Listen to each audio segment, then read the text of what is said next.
Hello everyone, welcome to my YouTube channel Adarsh academy. Previous video में हम class 8 की NCERT 3.2 complete कर लिए थे, है ना। अब 3.3 कंप्लीट करना है हमें। 3.3 है ना, चैप्टर 3 अपन पढ़ रहे थे। क्या था? अंडरस्टैंडिंग ऑफ क्वाड्रिलेटरल्स, यही था क्या? हाँ, तो अब हम चैप्टर 3 का एक्सरसाइज 3.3 शुरू कर रहे हैं। 3.3 में क्या है? पैरेललोग्राम है। तो आइए पहले देखते हैं क्या होता है। तो फर्स्ट है इसमें पैरेललोग्राम। पैरेललोग्राम, तो पैरेललोग्राम क्या होता है? पैरेललोग्राम कुछ इस तरह होता है। इसके कोई भी एंगल 90 डिग्री नहीं होते हैं, है ना। और इसके अपोजिट साइड्स क्या होते हैं? इक्वल होते हैं। जैसे इसमें कंडीशन क्या क्या होती है? अपोजिट साइड्स इक्वल होती हैं, तो ए बी इक्वल टू क्या हो जाएगा? C D. A B opposite C D, तो ए बी सी डी के इक्वल होगा। और B C equal to A D, opposite sides equal. और क्या होगा? इसके अपोजिट एंगल्स भी इक्वल होते हैं, तो angle A equal to angle C, angle B equal to angle D. और अपोजिट साइड्स इसकी पैरेलल होती हैं। क्या होती हैं? पैरेलल।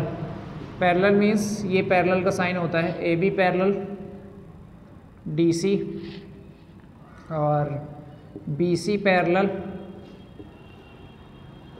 A D. ठीक, तो ये होता है पैरेललोग्राम, है ना।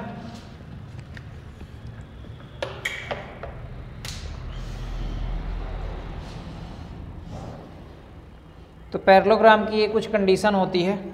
अब देखिए कुछ और भी है कि इसमें पैरेललोग्राम में दोनों अपोजिट साइड्स पैरेलल होती हैं। और अगर मान लीजिए कोई ऐसा क्वाड्रिलेटरल आ गया, तो ये क्या है? ये पैरेललोग्राम है? नहीं, ये पैरेललोग्राम नहीं, ये क्या है? ट्रेपीजियम है। क्या है? ट्रेपीजियम। ट्रेपीजियम को हिंदी में बोलते हैं समलंब चतुर्भुज। इसमें केवल वन साइड्स पैरेलल होती हैं। जैसे ये है कोई, तो ए बी सी डी, इसमें वन पेयर पैरेलल होता है, A B parallel D C. ठीक है, ये दोनों अलग अलग साइड्स हैं। फिर इसमें कुछ चीज़ें आपको पता होनी चाहिए, जैसे एडजेसेंट साइड। तो एडजेसेंट साइड क्या होता है? बगल की। जैसे ए बी की एडजेसेंट साइड बी सी भी है और ए डी भी है ना। तो ये क्या होता है? Adjacent side. ठीक, और तो ये अपोजिट एंगल्स हो गए, ये अपोजिट साइड। ये तो समझ में आया ही होगा आपको, क्यों नमन? समझ में आया? अब आगे इसमें कुछ और क्राइटेरिया है कि sum of all angles in quadrilateral क्या होता है? 360 डिग्री। तो उसी के थ्रू अपन एक्सरसाइज में आगे पढ़ेंगे। ठीक, इसको नोट डाउन कर लीजिए।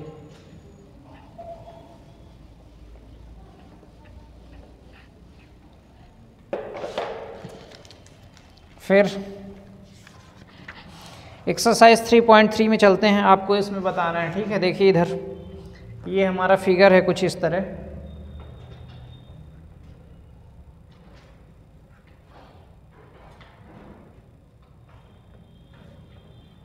ये है ए बी सी डी, ये ऐसे डॉट डॉट है और ये डॉट डॉट, ये ओ है। तो इसमें पूछ रहा है कि given A B C D is a parallelogram complete each of. तो इसमें आपको अपोजिट साइड्स और प्रॉपर्टी वगैरह बतानी है ना। तो फर्स्ट इसमें दिया है ए डी।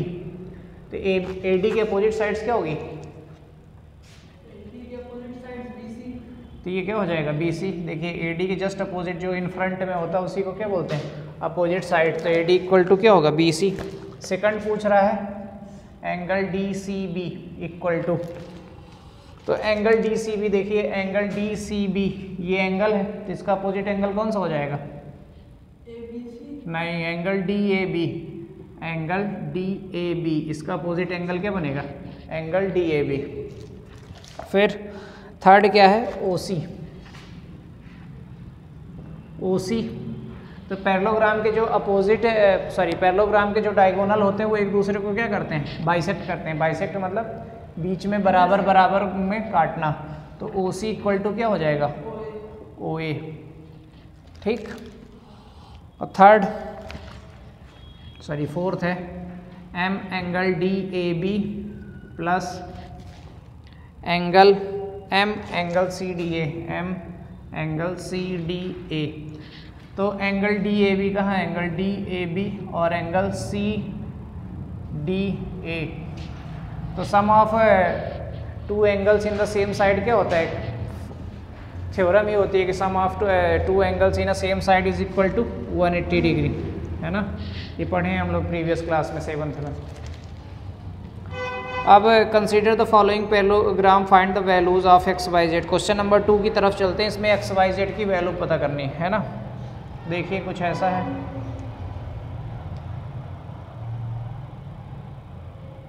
ये पैरेललोग्राम हो गया, इसका नाम है ए बी सी डी। ये है आपका जेड पता करना है, ये आपका एक्स है, ये 100 डिग्री है और ये वाई है। तो इसमें आपको एक्स वाई जेड की वैल्यू पता करनी है। तो सेम पैरेललोग्राम के अपोजिट साइड्स क्या होती हैं, इक्वल होती हैं, है ना। अपोजिट साइड्स आर इक्वल, है ना। तो एंगल बी इक्वल टू क्या हो जाएगा, एंगल डी, ये एंगल का साइन होता है पता ही है आपको। तो एंगल बी की वैल्यू कितनी है 100 डिग्री और एंगल डी की वाई निकालना है, तो वाई इक्वल टू कितना आ गया 100 डिग्री। देखिए सिंपल। अब अपोजिट साइड सॉरी यहाँ पे अपोजिट एंगल्स लिखना था, हमें एंगल्स की ज़रूरत है ना। Opposite angles are equal, sides भी इक्वल होते हैं लेकिन हमें एंगल्स की ज़रूरत है तो एंगल्स लिखेंगे।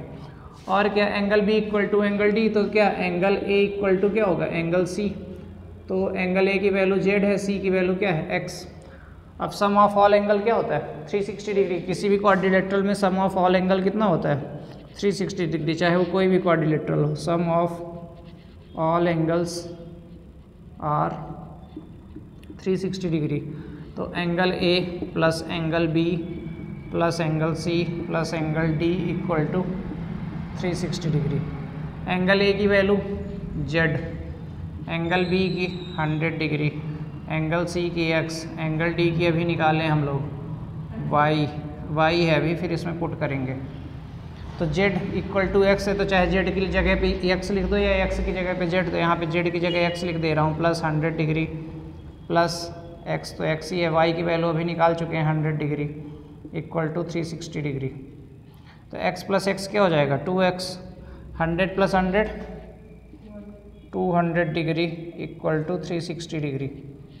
तो 2x equal to 360 degree minus 200 degree. ये प्लस में था, इधर आएगा तो किस में हो गया माइनस में। तो x इसको माइनस करो कितना आएगा 160। ये 2 मल्टीप्लाई में था तो अपान में आ गया, तो काट दो। तो x की वैल्यू कितनी आ गई 80 डिग्री। तो जब x की वैल्यू 80 डिग्री आ गई तो z भी कितना आ जाएगा 80 डिग्री। क्यों, क्योंकि z इक्वल टू एक्स है, तो z इक्वल टू भी कितना आ गया 80 डिग्री। यही इसका क्या है आंसर। ठीक है, सेकंड का ये फर्स्ट का था। अब सेकंड का सेकंड देख लेते हैं। ये ऐसा है,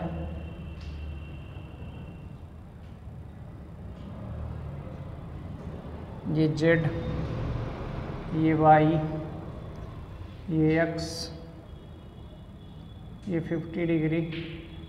आपको एक्स वाई जेड की वैल्यू पता करनी है। तो देखिए डायरेक्ट क्या हो जाएगा, यहाँ पे अपोजिट एंगल्स क्या होते हैं इक्वल होते हैं। तो ये 50 डिग्री है तो ये भी 50 डिग्री हो जाएगा, है ना। तो ये भी कितना हो जाएगा 50 डिग्री। अब ये क्या बनेगा लीनियर पेयर। तो 50 degree plus Z, linear pair में सम ऑफ एंगल कितना होता है 180 डिग्री। तो जेड की वैल्यू क्या आ जाएगी 180 डिग्री, प्लस में इधर आएगा तो माइनस में। तो जेड की वैल्यू कितनी आ गई 130 डिग्री आ गई।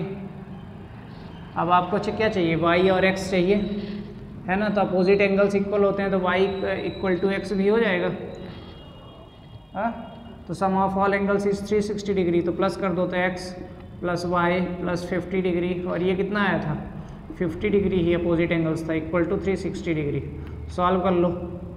तो x इक्वल टू वाई है तो y की जगह पे x लिख देंगे। 50 plus 50 100 degree equal to 360 degree. तो x plus 2x equal to 360 degree minus 100 degree. तो x इक्वल टू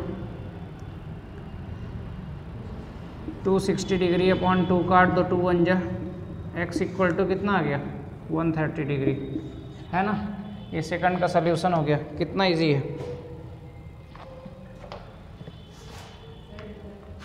क्या। जेड की वैल्यू वही आएगी 130 डिग्री।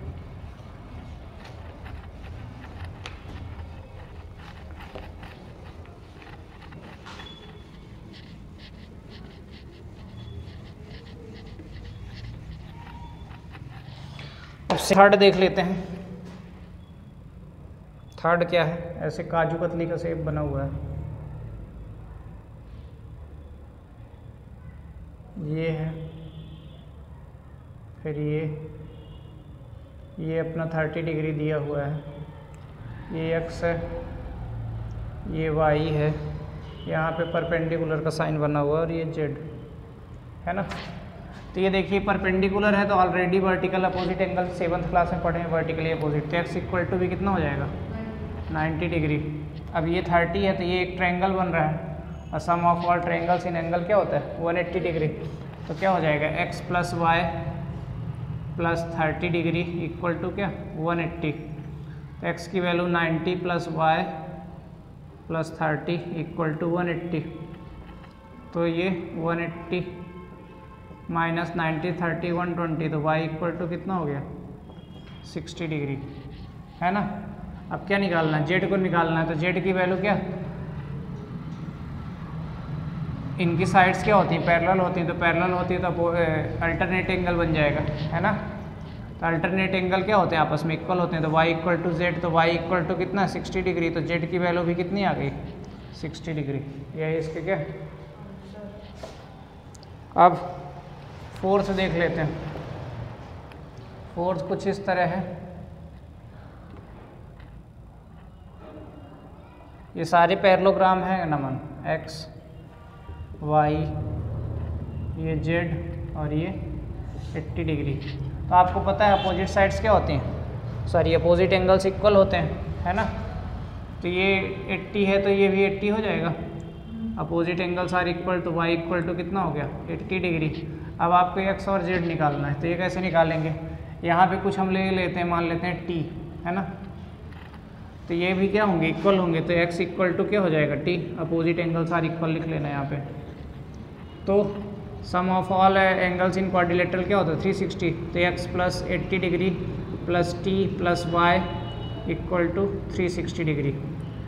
x की जगह पे क्या लिए हैं t, तो t plus 80 degree plus t, y की वैल्यू भी क्या है 80 डिग्री इक्वल टू 360। तो t प्लस t कितना हो जाएगा 2t equal to 360 degree minus 80 80 160। तो 2t इक्वल टू ये कितना हो गया 200 डिग्री। तो t equal to 200 degree upon 2 काट दो तो कितना आ गया, t की वैल्यू 100 डिग्री आ गई। हमें निकालना क्या है z। तो sum of a linear pair बन रहा है, तो लीनियर पेयर की वैल्यू क्या होती है 180 डिग्री। तो t plus Z equal to 180। तो t की वैल्यू 100 आई थी तो उधर जाएगा तो किस में हो जाएगा प्लस में 180 माइनस 100। तो z इक्वल टू कितना आ गया 80 डिग्री। ठीक, ये फोर्थ का सोल्यूशन हो गया। फिफ्थ नोट डाउन करते चलिए कि बन रहे हैं आपसे। ये पैरेललोग्राम है, ये ऐसा इसका डायगोनल है। तो ये y है, ये 112 है, ये 40 डिग्री है, ये z है और ये x है। तो ये आप तो वर्बली सॉल्व कर सकते हैं। अपोजिट एंगल्स इक्वल हो गया तो y इक्वल टू कितना हो जाएगा 112 डिग्री। और ये क्या है अल्टरनेट बनेगा, है ना। अल्टरनेट बनेगा तो कैसे निकाल पाएंगे इसको, ये 40 डिग्री है तो इधर का 40 डिग्री हो जाएगा अल्टरनेट इक्वल। तो ये वाला भी कितना हो जाएगा 40 डिग्री। अब ये एक ट्रायंगल बन गया तो इससे हम जेड की वैल्यू निकाल लेंगे, है ना। तो सम ऑफ ट्रायंगल कितना होता है 180 डिग्री। तो Z plus 112 degree plus 40 degree equal to 180। Solve कर लेंगे तो ये 2 4 1 5 152 इक्वल टू 180 डिग्री। तो Z equal to 180 degree minus 152। तो जेड इक्वल टू माइनस कर दो, 10 में 2 गया 8, ये कितना बन जाएगा 7 में 5 28 डिग्री। जेड की वैल्यू कितनी आ गई 28 डिग्री। तो जब जेड 28 है तो ये अल्टरनेट है तो एक्स भी कितना हो जाएगा 28 डिग्री, क्योंकि पैरेललोग्राम पैरेलल है तो अल्टरनेट एंगल क्या होते हैं इक्वल। तो ये एक्सरसाइज 3.3 का फर्स्ट और सेकंड हो गया, थर्ड आगे पढ़ाएंगे, ठीक है।